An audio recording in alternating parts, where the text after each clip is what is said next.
예. 안녕하십니까? 안녕하세요. 자, 일단 프린트는 다 받으셨나요? 뒤에? 예. 자, 우리 그 교재가 이 강의 노트 적혀 있는 이 필기 노트인데, 예전에 이게 작년까지 필기 노트였습니다. 근데 이걸 이제 너무 필기 노트가 많은 것 같아가지고 제목을 좀 바꿔봤어요. 강의 노트로. 예, 이 교재가 하나 필요하고요. 그 다음에 이제 기본서가 필요합니다. 자, 기본서 있죠? 자, 이거 만점 한국사로 되어 있는 거, 상군과 하군이 필요합니다. 예. 자, 그 다음에 이제 방금 받았던 프린트 같은 경우는 정오표입니다. 강의 노트, 오타라든가 이런 것들을 제가 이제 정오표로 만들어서 드렸거든요. 그래, 이걸 가지고 이제 좀 수정해 가면서 보시면 되고요. 우리가 이제 기본 강의에서는 조금 양이 좀 많습니다. 기본 강의 양이 다른 학원에 비해서, 다른 인강에 비해서 좀 많은 편입니다. 진도도 이제 그런 현대사까지 전부 다 나가고요. 그 다음에 이제 내용도 정치, 경제, 사회문화 전부 다 포함해서 다 합니다. 그래서 기본 강의가 조금 힘들 수도 있어요. 자, 먼저 이제 교재부터 설명해 보도록 하겠습니다. 자, 여러분들 만점 한국사 가지고 있는 거 있죠? 요게 기본서가 되고요. 그럼 방금 이야기했던 강의 노트가 이제 필기 노트입니다. 그래서 그게 이제 좀 필기해 가면서 정리하면 되는데, 일단 이제 오늘 첫 수업이니까 한국사를 정말 모르는 친구도 있고 그럴 거예요. 그죠? 그래서 한국사가 어떻게 구성되어 있는지가 어떤 걸 공부하는지에 대해서 조금 보고, 그 다음에 이제 진도를 나가 보도록 하겠습니다. 자, 먼저 만점 한국사 기본서 처음에 차례를 좀 보도록 하십시오. 차례. 자, 차례를 보면 상권과 하고는 나눠져 있는데, 그죠? 상권에 뭐라 적혔습니까? 자, 상권 1편부터 보도록 하시고, 머릿말 다음에. 자, 책이 두 권입니다. 상권과 하권이 있는데, 상권은 정근대사로 되어 있고요.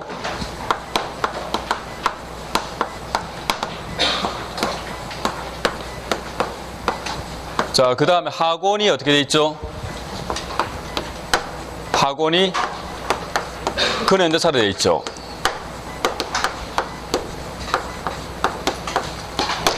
자, 그럼 상권 이제 1편부터 보도록 하십시오. 자, 1편 제목은 뭡니까? 한국사의 바른 이해라 되어 있죠. 그죠? 그건 이제 한국사 역사는 무엇인가에 대해서 좀 볼 것이고요. 자, 그 다음 시대사적으로 볼 때는 그 다음 2편이 뭐라 되어 있습니까? 그렇죠. 선사시대라 되어 있죠. 그죠? 자, 선사시대와 그 다음에 또 뭐라 되어 있죠? 국가와 형성이라 되어 있죠. 국가 형성. 자, 요게 이제 어느 파트냐면, 선사시대라고 하게 되면 이제 구석기 신석기를 말한 것이고, 국가가 형성됐던 것은 청동기 이후로 이야기합니다. 알겠죠? 그러니까 구석기부터 언제까지? 철기 때까지. 구석기부터 해가지고 이제 철기 때까지를 이야기하는 거고요. 자, 그 다음 제목이 뭐라 되어 있죠? 고대사회 발전에 되어 있죠. 자, 고대라는 말은 삼국시대와 플러스 남북국 시대를 말합니다. 자, 만약에 세기별로 좀 나눠보자면 몇 세기부터 볼 수 있냐면, 삼국이라는 고대국가가 형성되기 시작했던 것은 1세기 후반부터 보는데, 그냥 이제 지금은 좀 편하게 한 2세기 정도로 보도록 할게요. 한 2세기부터 해가지고 이제 한 10세기 초까지, 고려가 건국되는 918년까지 라고 보면 되고, 자, 그 다음에 그게 4편이 되어 있죠. 4편이 제목은 뭐라 되어 있습니까? 중세라 되어 있죠. 중세. 자, 중세라고 하면 고려를 이야기합니다. 고려. 자, 고려가 이제 918년부터 해가지고 1392년에 망하게 되니까 10세기 초부터 해가지고 14세기 말까지 꽉 채운다고 보면 되겠죠. 그죠? 10세기 돼가지고 14세기까지라고 보면 되고, 자, 그 다음 제목은 뭐라 되어 있죠? 근세라 나오지, 근세. 자, 근세라는 것은 조선 전기를 말합니다. 자, 조선 전기라고 하게 되면, 조선은 크게 이제 두 개로 나눌 수 있어요. 조선 전기와 조선 후기로 나눌 수 있는데, 조선 전기라고 하게 되면 양난 이전이라 보통 이야기합니다. 그래서 이제 외란과 호란을 합쳐서 양난이라 부르거든요. 뒤에서 다 배웁니다. 걱정하지 마시고. 그래서 이제 그 이전이라고 하게 되면, 조선이 건국된 게 1392년이고, 그 다음에 임진왜란이 외란이 터졌던 게 1592년이 되기 때문에 14세기 말인데 조금 별로 안 남았죠, 그죠? 그러니까 15세기로 퉁쳐버려도 될 것 같습니다. 그래서 15세기부터 해가지고 한 16세기 정도까지 요 시기라고 보면 되고, 자, 그 다음 제목이 뭐라 나오죠? 자, 근대 사회의 태동이라는 이름이 나온다. 좀 독특한 이름이죠. 근대 사회의 태동이라 나오는 것은 조선 후기를 부르는 말입니다. 그럼 조선 후기는 언제까지냐? 이게 근현대사를 좀 봐줘야 되는데, 근현대사 같은 경우는 봐봐, 조금 밀리면 좋을 것 같은데,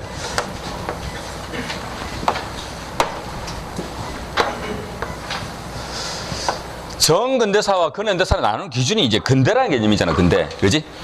그럼 근대 이전과 근대 이후라는 이야기잖아, 이게. 그죠?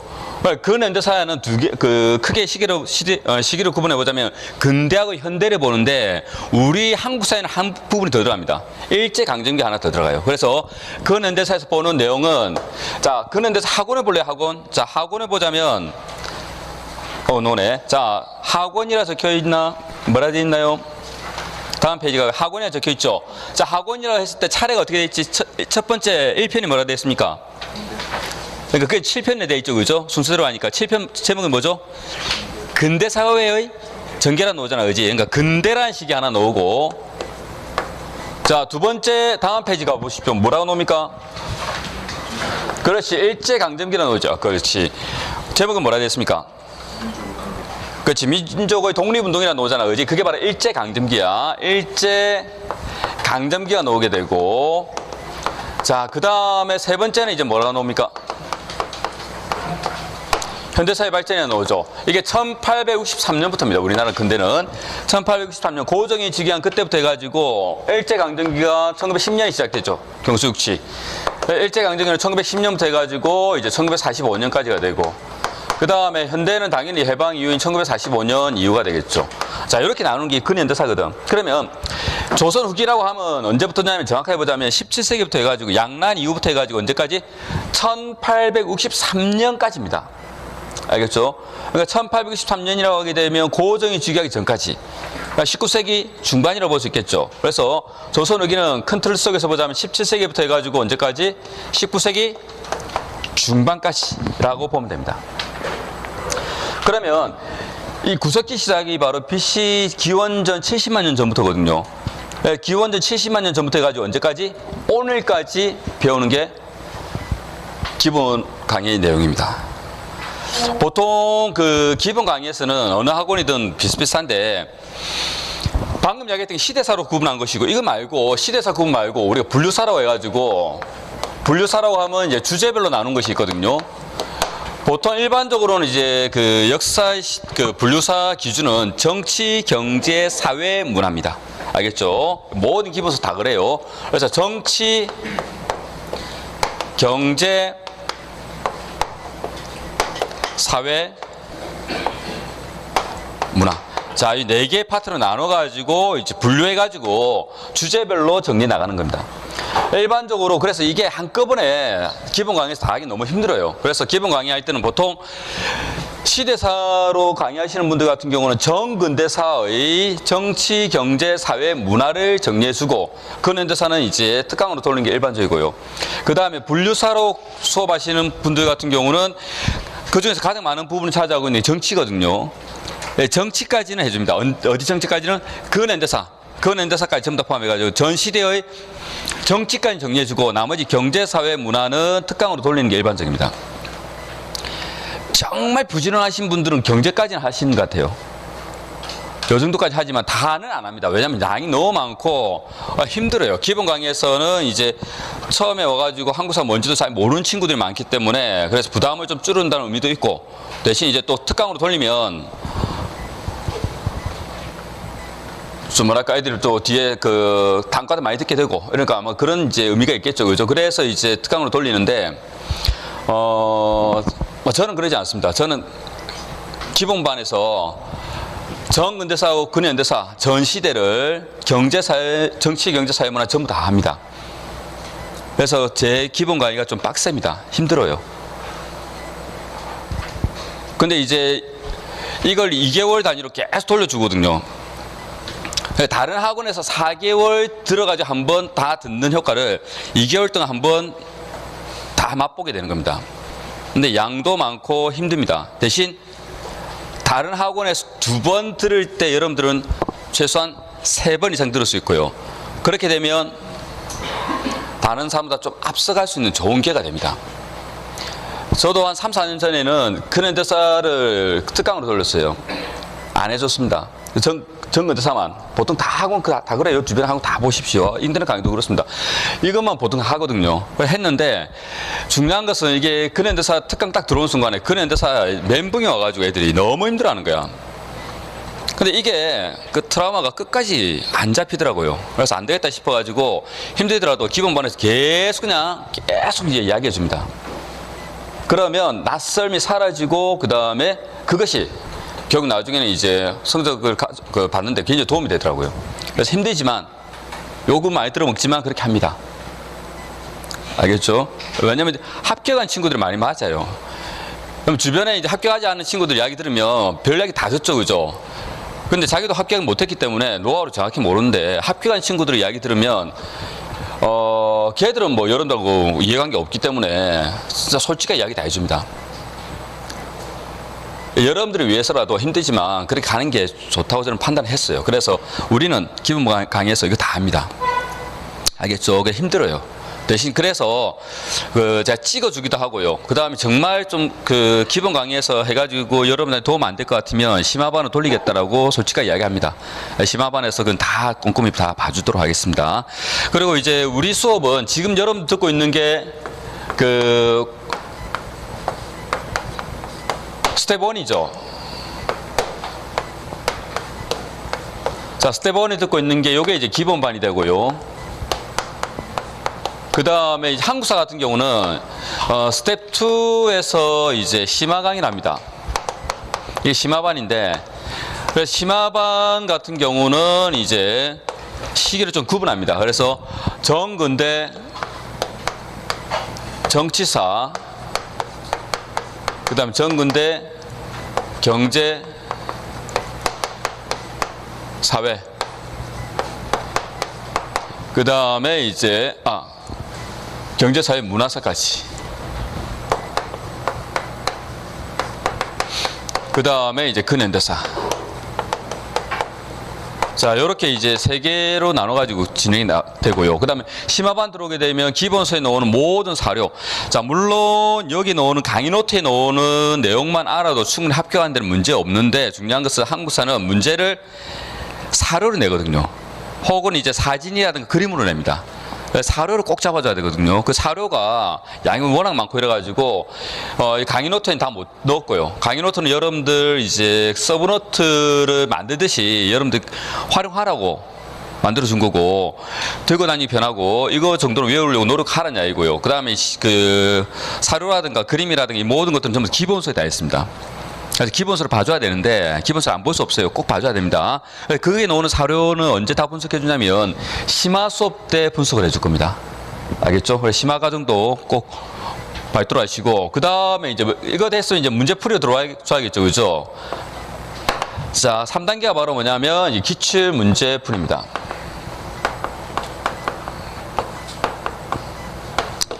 그래서 여태껏 나왔던 이제 우리 경찰 기출문제뿐만 아니라 경찰 간부, 그 다음에 그것 말고 지방직, 국가직, 그 다음에 뭐 기출문제 보시면 아시겠지만 법원직, 그 다음에 뭐 교육행정직 아주 다양한 직렬의 문제를 다 풀어봅니다. 근데 9급만 푸는 것이 아니라 7급까지 여태껏 나왔던 모든 문제들 전부 다 분석하고 다 풀 겁니다. 제일 좀 어찌 보면 수준이 높고 힘든 시기일 수도 있어요, 이게. 자, 그 다음 요걸 끝내고 나면 이제 마지막 시험 보러 가기 바로 직전에 보는 이제 실전 동영 문제풀이 수업이 있습니다. 자, 실전 형식으로 동영은 이제 같은 형식으로 현실전과 같은 형식으로 이제 문제풀이를 하는 모의고사 문제풀이죠. 이 수업이 마지막 있고요. 그 다음에 마지막 시험 보러 가기 전에 약한 부분을 마지막으로 잡아주는 파이널 특강이 있습니다. 자, 일단 요 5개로 구성되는데 제가 보기에는 여러분들은 기본반에서 한 2번 정도는 연습을 하고 다음 단계는 넘어도 괜찮고요. 근데 개인마다 편차가 다 다릅니다. 어떤 친구들 같은 경우는 이제 들어오기 전에 미리 한국사를 공부하고 들어온 친구도 있고, 그래서 한국사 능력 검정 시험 이제 고급을 가지고 들어온 친구도 있고요. 그 다음에 이제 정말 한국사 바닥인 친구도 많아요. 방금 제가 말했던 고려라는 나라가 있었나? 조선이 뭐지? 라고 하는 친구도 있을 수 있습니다. 그죠? 그랬을 때, 그런 친구들 같은 경우는 기본 강의를 이제 한 2번 정도 들어도 괜찮습니다. 2번 들어도 다른 학원에 이제 한 번 듣는 것과 시간이 똑같죠. 그죠? 그러니까 충분히 2번 듣게 되면 틀을 잡는 문제 없을 겁니다. 그런 다음에, 심화 강의로 들어오면 될 것 같아요. 그 다음에 이제 좀 자신 있는 친구들은 한 번 듣고 심화 강의도 같이 한번 걸쳐서 듣는 것도 괜찮긴 합니다. 자, 그건 제가 나중에 우리 행복한 교실 할 때 한 명 한 명 상담을 해줄 테니까 그때 이제 물어보도록 하시고요. 그 다음에 우리 기본 수업은 이거 끝나고 난 다음에 뭘 하냐면 행복한 교실이라는 걸 합니다. 이것도 우리 학원만이 가지고 있는 독특한 시스템인데, 행복한 교실이 뭐냐면 복습을 저하고 같이 하는 거예요. 여러분 공부하는 거 뭐가 잘못됐는지 제가 다 체크해 줄 거고요. 그 다음에 하는 습관, 그 다음에 어디까지 나가고 있는가 계속 이렇게 체크를 해줄 거고, 뿐만 아니라 그날 배운 내용들 중에서 기본적으로 좀 꼭 알아야 될 것들, 이런 것들을 OX라든가 뭐 빈칸 채우기라든가, 안 그러면 이제 기출 문제 형식으로 어떻게 나왔는지를 저하고 이제 확인해 볼 겁니다. 자, 그 시간을 복습을 같이 한다 보면 돼요. 복습을 혼자 하는 게 아니라 선생님과 교수님들과 같이 하는 시간이 바로 행복한 교실. 무척 행복하죠, 애들이. 그래서 반응도 좋습니다. 그래서 이걸 잘 활용하는 것도 괜찮을 것 같고요. 요것만 튼튼히 좀 쌓아도 기본 강의에서는 이제 괜찮을 겁니다. 교수님들이 각 과목 교수님들이 문제를 계속 바꿔주시거든요. 그래서 이제 실력 쌓기도 괜찮을 것 같습니다. 그래서 요 단계를 밟아오면 될 것 같습니다. 밟아오면 시험 보는 데는 전혀 문제 없지 않을까. 그래서 이대로 해가지고, 가장 짧게 합격한 친구가 6개월 만에 합격을 했죠. 현재까지는. 여러분들 홈페이지 올라오면 합격 수기라든가 이런 거 많이 올라와 있는데, 6개월 만에 합격한 친구도 있었고요. 그 다음에 이제 보통 한 1년 정도, 좀 길면 이제 한 2년 정도, 이 정도에서 이제 합격한 친구들이 나오게 됩니다. 뭐 자신은 어느 케이스에 들어갈지 모르겠지만 항상 이제 쏟아부어야 될 에너지는 같습니다. 6개월 만에 합격하든, 안 그러면 1년 만에 합격하든, 2년 만에 합격하든 반드시 쉬운 건 아니에요. 고통스럽고 에너지를 많이 쏟아부어야 됩니다. 그건 여러분들 선택으로 맡겨두도록 하고요. 하여튼 한 가지 분명한 거는 하루 종일 공부만 생각하면 빨리 합격합니다. 다른 생각하지 말고. 그게 제일 빠른 길이 아닐까라고 생각됩니다. 자, 그 다음에 이제 교재 좀 설명 좀 해주도록 하겠습니다. 자, 교재는 이제 만점 한국사고요. 요게 상공과 하군이 있습니다. 2권이 있고요. 그 다음에 상공 같은 경우는 방금 이야기했듯이 정근대사, 그 다음 하군 같은 경우는 근현대사가 되는데, 진도 나갈 때마다 우리 기본 강의 수업에는 이거 이제 그 교재를 많이 보지는 않겠지만 그래도 가지고 오도록 하십시오. 제가 가끔 이제 그림이라든가 사료 같은 걸 같이 볼 시간이 있을 겁니다. 자, 그 다음에 오늘 첫 시간이니까 오리엔테이션 해줘야 되는데, 그 말을 제가 이제 교재 뒤에 좀 대신해 놨습니다. 자, 교재 뒤에 표지를 보시면 제가 하고 싶은 말을 이제 이 선생님의 글을 통해서 전달하고자 하겠습니다. 자, 뒤에 보면 한자가 나오죠. 자, 한자가 지금 뭐라 적혔냐면 같이 보자. 소규호 입지자 즉하공부 유공불급 염려불태고야라. 여혹지 불성독 인순도일 즉 국론몰세 기유소 성취재리요 나오죠. 그죠? 자, 이게 어렵지, 그지? 자, 무슨 말이냐 하나하나 보자면, 소규호 입지자, 입지라는 것은 뜻을 세운다는 뜻이죠. 뜻을 세운 사람을 귀하게 여기는 반은, 귀하게 여기는 이유는, 자, 촬영하고 있어서 내가 참 이렇게 머리만 대놓고 이야기하기 좀 그렇다, 그지? 자, 같이 보자. 즉하 공부, 그 뜻을 세운 사람은 바로 공부에 임한다는 이야기죠. 그래서 오히려 입자 두려워한다. 무엇을? 불급, 도달하지 않음을 두려워한다. 자기가 뜻을 세웠잖아. 그 뜻에 내가 도달하지 못할까 두려워한다는 겁니다. 그래서 염염 생각하고 생각하여 절대 불태고야 물러서지 않는다. 자, 이게 무슨 말이냐면 여러분들 공부를 하다 보면 내가 지금 여러분들은 이 자리에 공무원이 되기 위해서 안 그러면 경찰 공무원이 되기 위해서 이 자리에 왔죠. 와가지고 이제 공부한단 말이야. 지금 뜻을 세웠죠. 그런데 여러분들 가로막는 것들이 많이 생길 겁니다. 뭐 개인적인 이유일 수도 있고요. 그 다음에 뭐 개인적으로 몸이 안 좋을 수도 있고 경제적인 이유일 수도 있고 두 번째 뭐 가족의 문제일 수도 있고 세 번째 뭐 친구의 문제일 수도 있고 여러 가지 이유로 여러분들을 앞으로 못 나가게 하는 여러분들 공부만 이제 집중하지 못하는 상황이 벌어질 수 있습니다. 그럴 때 뜻을 세운 사람은 물러선다 물러서지 않는다? 예, 절대 물러서지 않습니다. 그냥 뚫고 나가버려요. 이 자리에 있는 모든 분들은 똑같은 꿈을 꾸고 있죠. 그렇지만 합격하는 사람들은 다는 합격 못한다는 겁니다. 그럼 그 차이점이 바로 뭘까? 뜻을 세웠지만 그 뜻이 독실하지 못해서 문제가 된다는 거죠. 다시 한 번 더 초심을 잃지 말고 어떤 어려움이 있더라도 뚫고 나가버리십시오. 무슨 말인지 알겠지? 그지? 절대 물러서면 안 된다. 이건 경험하지 않은 여러분들한테는 이해가 안 될지 모르겠지만 한번 반드시 경험하게 될 겁니다. 자기를 흔들어 놓는 것들이 내가 공부하려는 것을 방해하는 것들이 분명히 나타납니다. 그때 내가 어떤 선택을 할 것인지 그건 여러분들 몫이고 그 선택에 따라서 인생이 바뀔 수도 있어요. 자, 그 다음 문장 보도록 하겠습니다. 그 다음 문장 이해가 뭐라고 하냐면 혹시 여혹 혹시 지 뜻이 불성독 성실하고 독실하지 못하여 인순도일 인순도일이라는 것은 습관으로 인하여 그럭저럭 도일이라는 것은 그럭저럭 하루하루 시간을 보낸다는 뜻입니다. 그런 다음에 즉 국룡몰세 해가 다하고 세상을 끝마칠 때쯤 기 어찌 기자죠. 어찌 유 있다리요. 뭐가 성취한 바가 있다리요. 성취죄리요. 여러분 뜻을 세워서 여기 왔는데 그 뜻이 이제 자신의 습관을 이기지 못해요. 살아왔던 관성이란 것이 있잖아.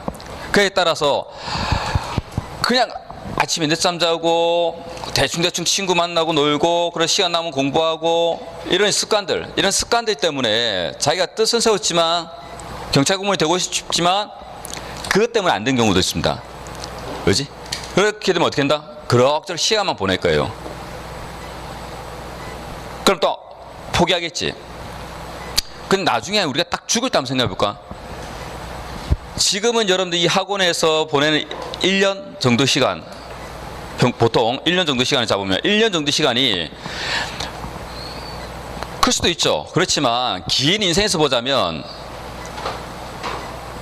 짧은 순간이고 그 순간 여러분들 투자한 만큼 경찰 공무원이 됐다라고 하게 되면 나중에 지금 친구들이 이제 회사 다니면서 경제생활하고 여러분들 그렇지 못하고 있기 때문에 좀 한탄스럽긴 하겠지만 나중에 긴 인생에 대한 투자의 개념으로서 보자면 여러분들이 성공한 것이 될 수 있어요.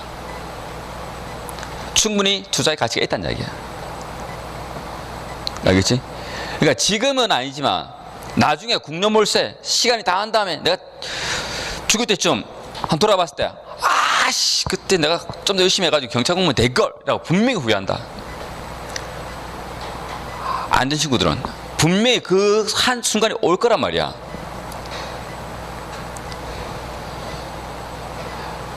알겠지? 그러니까 지금 투자하는 것이 힘들지만 가치가 있다는 것을 꼭 좀 알아줬으면 좋을 것 같습니다. 그래서 흔들리지 말라는 거예요. 여러분들 흔들리는 이유 중에 하나가 바로 뭐냐면 내가 지금 뭐하나? 라는 그 자괴감, 이것 때문에 많이 흔들리거든. 그런 생각 가지지 말란 이야기야. 지금 하루하루 성실히 살면 나중에 1년 투자해가지고 남들보다는 좀 늦어진 것 같지만 투자해가지고 되기만 하면 뭐다? 인생 역전입니다. 이것도 무슨 로또도 아닌 것이. 알겠지? 그러니까 충분히 그 정도 가치가 있으니까 돌아보지 말고 앞만 보고 달려가세요. 알겠지? 주변 그 기웃거릴 필요도 없다. 그냥 내 꿈만 가지고 그냥 1년 투자를 해봐라. 그러면 분명히 마지막에도 죽을 때도 후회하지 않는 그 시간이 될 겁니다. 자, 하여튼 이건 내가 한 말이 아니야. 내가 한 말이 아니야. 누가 한 말이지? 쭉 내려가게 되면 누구 말이다? 자, 어느 책에서 나왔다?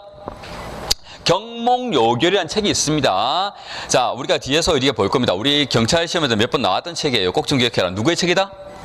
이의 책이다. 경몽요결 기억해 놓더라고. 자, 경몽요결이라는 것은 이제 어린아이들에게 처음 공부하는 학생들에게 이제 이해가 해주고 싶은 말을 쭉 적은 책입니다. 학문 입문서 정도 되는 책인데 굉장히 좋은 말이 많아요. 제가 굉장히 좋아하는 책인데 그래서 여러분들을 위해서 제가 한 문장을 가져온 겁니다. 힘들 때마다 한번 읽어보시고. 자, 그래서 가장 중요한 말은 불태고 해라. 물러서지 마라. 내가 지금 최선을 다하지 않으면 분명히 죽을 때 후회한다. 알겠지? 이 순간은 여러분한테는 그 정도로 소중한 순간입니다. 여러분들 인생을 바꿔놓을 수 있는 순간이에요. 수능보다 더 중요한, 고3보다 더 중요한 시기다. 어찌 보면. 요즘 대학 들어간다는 게 별 의미 없잖아. 그지? 직장 구하는 게 더 중요한 거죠. 그지? 그래서 고3보다 더 여러분들이 집중해야 되고 에너지를 투자해야 될 시간이 바로 이 시간입니다. 알겠죠? 그래서 그 두 개의 단어와 두 개의 문구는 꼭 좀 기억하세요. 알겠죠? 절대 물러서지 말고 내가 이거 이루지 못하면 반드시 난 후회한다. 알겠지? 그래서 그냥 뚫고 나가버리십시오. 힘들 때마다 한번 읽어보도록 하시고. 자, 그 다음에 이제 그 진도는 그래서 처음부터 쭉쭉 나가는데 아까도 말했듯이 우리가 진도가 상당히 양이 많습니다. 이게 그러다 보니까 자, 양이 많은데 그래서 진도가 좀 빡셀 수도 있습니다. 힘들어요. 그래서 나중에 이제 제가 행복한 교실에서 다시 한 번 더 한 명 한 명씩 이야기해 주겠지만 처음 듣는 친구들 있잖아. 특히 한국사를 이제 좀 아는 친구들은 괜찮은데 난 걱정 안 하는데 그런 친구들 걱정 안 해요. 알아 다 합니다. 잘 따라와요. 근데 이제 중요한 것은 예체능 뭐 운동만 했다. 그 다음에 뭐 이런 친구들 있잖아. 그지? 그러니까 이제 이과 같은 경우는 또 한국사를 학교에서 전혀 잘 안 보는 그런 분위기라서 정말 모르는 친구들은 단어 같은 것도 힘들 수도 있습니다. 그런 단어들은 체크해 놓고 반드시 물어보든가 좀 찾아보면서 따로 와줘야 됩니다. 알겠죠? 근데 그게 진도가 빠르다 보니까 양이 좀 많고 내가 일일이 다 설명 못할 수도 있다. 그건 좀 양해하면서 같이 가도록 하십시오. 그리고 나한테 되도록 많이 물어봐라. 행복한 교실 시간에. 그게 더 아마 효율적일 겁니다. 자, 그러면 진도 나가보도록 하겠습니다. 자, 1페이지 보도록 하시고요. 강의 노트 1페이지입니다.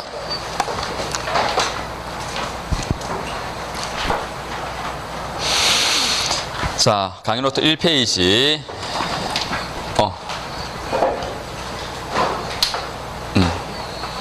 자, 1페이지.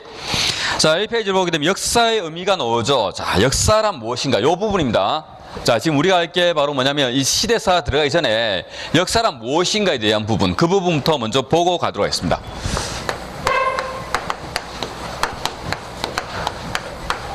자, 역사의 의미가 되는데 역사란 단어 자체가 이제 한자가 이렇게 돼 있죠.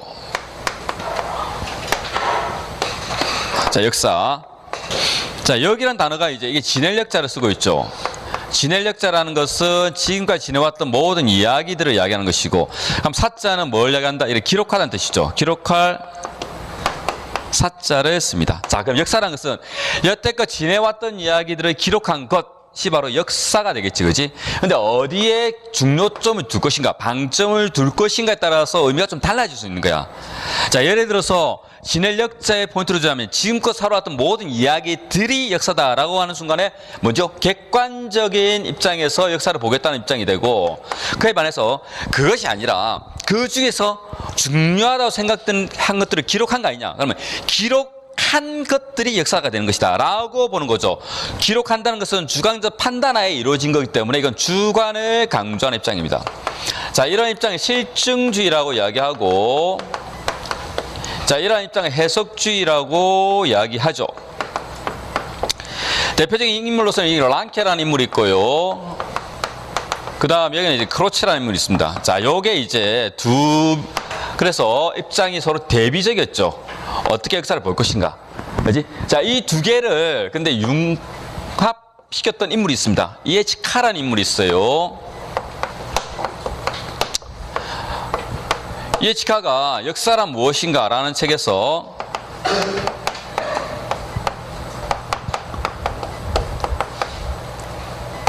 자, 그래서 이걸 합쳤는데 그러면서 뭐라고 했냐면 역사란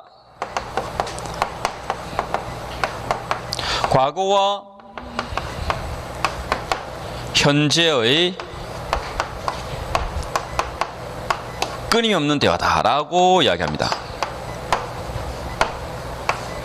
자, 이 과거라는 것 자체가 이제 뭘 이야기할까?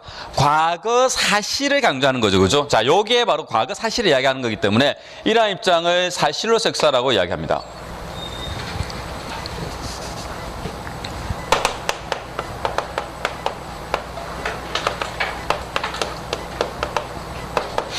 자, 그럼 이거는 이제 기록으로서의 역사가 되겠죠. 기록으로서의 역사.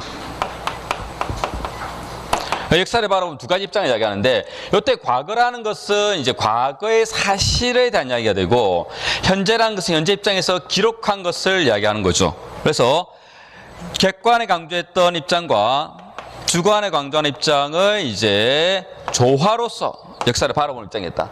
이걸 절충지라고 하지만 결론적으로 보자면 역사란 어떠한 것이다?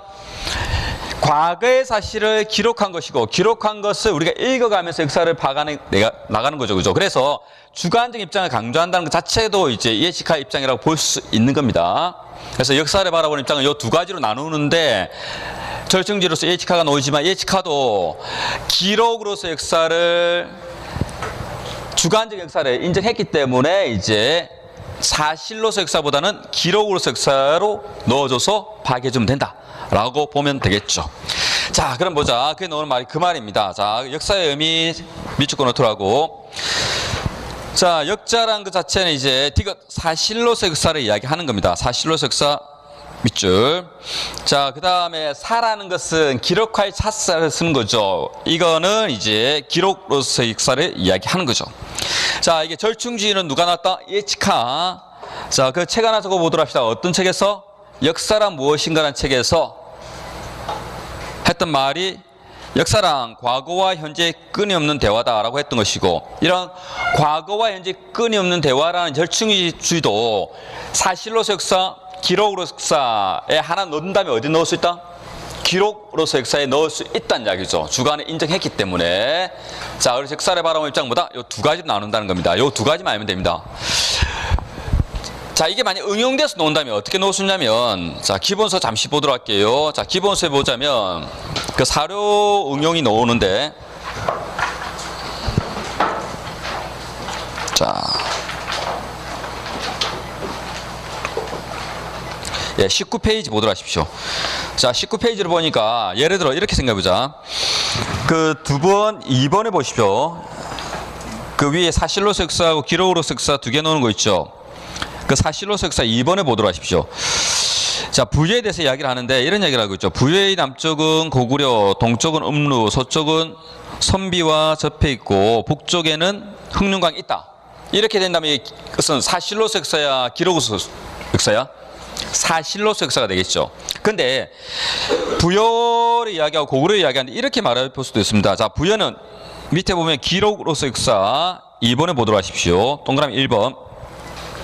부여는, 자, 어떻게 나오죠? 자, 부여는 성품이 강직 용맹하며 근엄 무독해서 다른 나라를 노략질하지 않았다라고 이야기하고 있고, 고구려는 사람들의 성품이 흉악하고 급해서 노략질하기 좋아했다, 이렇게 이야기하고 있습니다. 그러니까 부여와 고구려에 대해서 기록으로 적어놨는데 어떻게 적어놨지? 부여는 풍성하다. 근데 고구려는 노략질하기 좋아한다. 이렇게 적어놨지, 그지? 그지? 그럼 이건 뭐야? 사실이야, 기록이야? 기록으로서 역사가 되는 거죠. 누구의 주관적 판단이 들어간 거냐면 중국 사람들의 뗀놈 누군지 알지, 그지? 짱깨이. 짱깨이의 주관적 시각에서 보니까 부여는 자기 신들에게 온순하죠. 그건 뭐다? 아, 성격 좋다라고 보는 거고, 고구려는 맨날 달려들잖아, 그지? 영토를 막 침범하면서. 그러니까 뭐냐? 어떻게 보는 거야? 사납다고 보는 거야.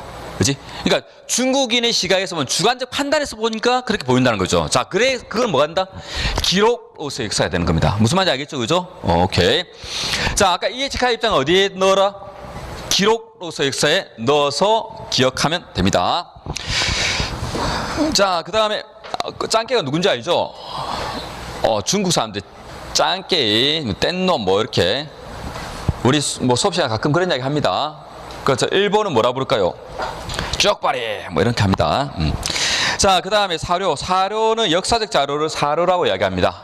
알겠죠? 그래서 역사 의미는 이것만 잘 구분해 주면 되고,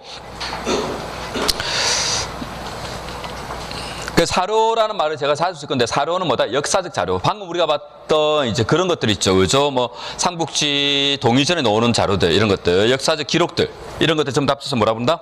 예, 사료라고 한다는 것만 좀 알면 될 것 같고요. 나머지는 이제 1편에서는 크게 볼 거 없습니다. 그래서 넘어가도록 하고요. 자, 2편 바로 넘어가도록 하겠습니다. 자, 2편에 선사시대와 국가 형성이 나오죠. 선사시대는 아까도 말했지만, 이게 선사라는 것 자체가, 아까 사자가 제가 무슨 사자를 했죠? 기록과 사자잖아. 그지? 그러면 어떻게 되니?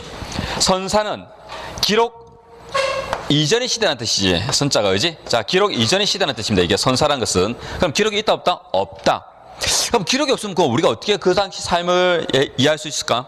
유물이 남아있다는 거죠. 그지? 그럼 기록이란 문자는 언제부터 가능했다? 청동기 이후부터 가능하다. 물론 한국 사회에서는 철기 이후로 보는 게 일반적이지만, 보편적인 이제 역사 의미에서 보자면 청동기부터 문자가 나오기 때문에 청동기 이전까지는 문자가 아닌 유물로서 파악할 수 있는 것이고, 청동기 이후부터는 문자와 그 다음에 유물 같이 볼 수 있다는 이야기죠. 그래서 선사라고 하게 되면 좀 구체적으로 보자면 구석기, 신석기를 말하는 겁니다.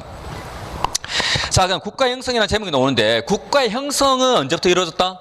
청동기부터 이루어집니다. 자, 청동기부터 문자가 만들어지고 그 다음 국가가 만들어지는 거야. 그 이제는 국가가 없었습니다. 알겠죠? 그래서 국가가 만들어진 그때부터는 어디에 들어간다? 청동기에 들어가는 거예요. 무슨 말인지 알겠지? 그지? 그래서 청동기 이후부터는 국가 형성이라고 보는 거죠. 제목이 어떻게 되어 있죠? 선사시대와 국가 형성이라 되어 있지. 그지? 그럼 선사시대는 어디로 본다? 구석기, 신석기. 그럼 국가 형성은 어디로 본다? 청동기 이후. 청동기 이후면 어떻게 될까? 청동기 철기입니다. 그럼 지금은 우리 어디에 살고 있지? 지금은 철기 시대다.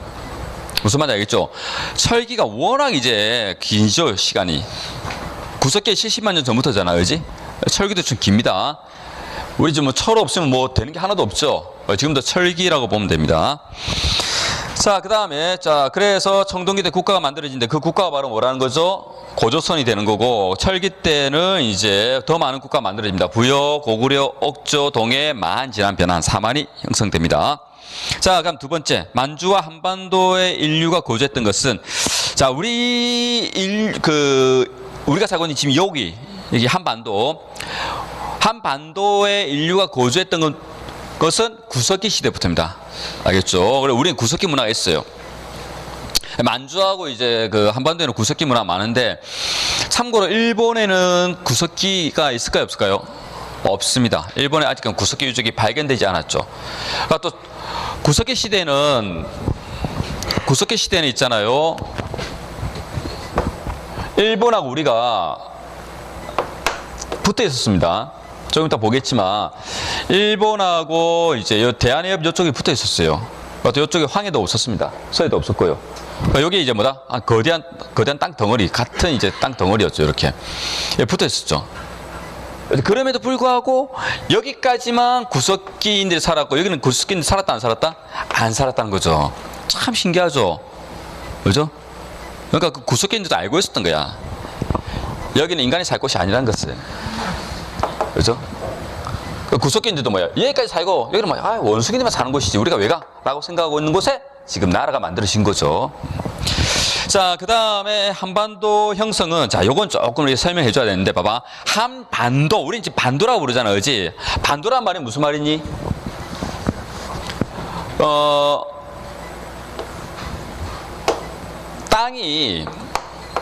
땅이 바다로 톡 튀어나온 부분을 뭐라 부르죠? 반도라 부르죠. 작으면 곧, 크면 반도. 유럽, 아시아 대륙의 이제 큰 땅덩어리의 땅 중에 태평양 쪽으로 톡 튀어나온 요게 바로 이제 뭐니? 반도가 되는 거죠. 여기서 뭐니? 우리 울산에 가면 뭐가 있니? 무슨 곧 있잖아, 곧. 간절곶, 그렇지. 간절곶도 어떻게 하는가? 곧. 요거 반도라는 뜻이죠, 이게. 작으면 곧이죠. 간절곶. 작으니까 그거는 바다로 톡 치놓은 땅덩어리라는 뜻이잖아요, 그렇지? 간절곶. 근데 그 바다로 톡 치놓은 데좀 크죠? 그래서 뭐라 부른다? 반도라 부른 거야. 그러니까 톡 치놓은 바다로 톡 치놓은 요것이 뭐가 되니? 곧이 되고, 요건 뭐가 되죠? 그럼, 그렇지. 많이 되는 거지. 바다가 반대로, 바다가 이제 육지로 들어온 것은 뭐라 부른다? 많이라 부르잖아, 그렇지? 자, 그러면 봐봐. 요 부분 있죠, 요 부분. 요 부분은 어떻게 했니? 바닷물이 지금 안으로 들어왔지. 그렇지? 이 부분은 뭐가 될까, 그럼? 많이 됩니다. 고대식의 요 부분은 발해만이라 불렀어요. 지금은 뭐라 부르죠? 서해라 부르고 있죠, 우리가, 그렇지? 그렇지. 예전엔 발해만이라 부릅니다, 이쪽을. 자, 하여튼 이제 요렇게 구성이 된다는 거. 근데 중요한 게 이 한반도가 아까도 말했지만 구석기 시대에 있다 없었다? 없었어요. 자, 무슨 말이냐면 일본하고 우리 한반도가 어떻게 있다고 했죠? 연계되어 있다고 했잖아, 그렇지? 걸어서 일본까지 갔거든. 근데 중요한 것은 이게 서서히 물이 들어오면서 이제 일본이 섬으로 떨어져 나간 거죠. 그럼 그게 언제라는 거야? 그게 신석기부터입니다. 알겠죠? 인류가 경험했던 마지막 빙기가 바로 이제 기원전 1만 년 전에 있었던 비림빙기라는 것이 있는데, 비림빙기 이후. 그래서 중석기 이후라고 이야기하지만 이제 우리 한국 사회에서는 중석기를 그렇게 다루지 않기 때문에 약간 신석기라고 봐도 상관없습니다. 신석기가 기원전 8천년 경부터거든요. 그래서 8천년 경부터 언제부터? 신석기 시대부터. 그럼 왜 그렇게 됐을까요? 바닷물이 어떻게 된 거다? 그렇지, 차오른 거지, 그지? 그지? 그래서 이제 섬이 되었다는 겁니다, 일본은. 자, 그 말입니다, 한반도 형성은. 신생대 제일 마지막 빙기, 비림빙기, 기원전 1만 년경 이후부터 있었고. 자, 근데 이거 좀 어렵잖아, 그지? 그래서 한마디만 보면, 구석기에는 한반도가 있었다, 없었다? 없었다, 그래. 그것만 좀 기억해 주면 돼. 구석기에는 한반도가 없었다. 자, 심화수가가 제가 다시 한번 지도를 통해서 확인해 줄 거고요. 자, 그 다음에 4번은 중요합니다. 우리 한민족인데, 아까도 말했지만, 요게 한반도잖아. 반도인데, 여기 왜 이름이 한반도가 된 거지? 여기 누가 살기 때문에? 한민족이 살기 때문에 한반도가 된 거죠. 우리 한민족이 사니까 이게 한반도가 된 거잖아. 그지? 자, 한이라는 것 자체가 이제, 요 한입니다. 자, 무슨 말이냐면, 한이 두 개가 있는데, 우리 한은 한반도 할 때 우리 한민족은 이렇게 나타내죠. 이거 구분해줘야 한다. 중국의 한과 구분해줘야 한다. 중국도 뭐죠? 한이라는 용어를 쓰는데 중국의 한은 이렇게 씁니다. 중국은 한족이라 부르고 중국 민족을 한족이라 부른다. 우리는 한족이라 하지 않고 뭐라 부른다? 한민족이라 부릅니다. 한자도 달라요. 한자는 이게 삼수변에 어려운 근자를 쓰고 있죠, 그지? 황하변이 갯벌이거든.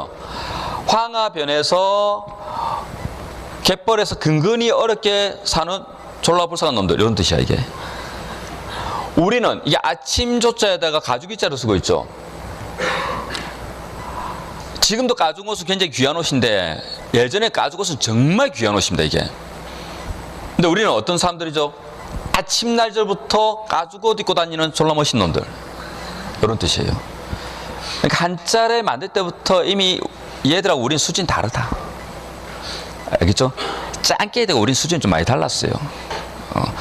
하여튼 우리는 한민족이다, 한민족. 알겠죠? 우리 한민족이 사는 반도이기 때문에 뭐라 부른다? 한반도라고 부르는 거야. 자, 근데 우리 민족은 한민족은 언제 형성됐다? 신석기부터 청동기. 자, 요거 체크해줘야 한다. 그래서 우리 그 한반도에 인류가 거주했던 것은 구석기부터 거주했지만 그 구석기인들이 우리 민족이 된 건 아니라는 겁니다. 나중에 보면 알겠지만 구석기인들이 이동하기 때문에 정착을 안 하기 때문에 우리 민족으로 볼 수 없는 것이고, 우리 민족의 형성은 언제부터? 신석기부터 청동기를 거치면서. 그러니까 정확하게 보자면 이제 신석기 시기의 빗살 무늬 토기를 사용했던 사람들과 그 다음에 이제 북방에서 이주해 왔던 민무늬 토기를 사용했던 이제 청동기인들이 결합돼 가지고 우리 민족이 형성됩니다.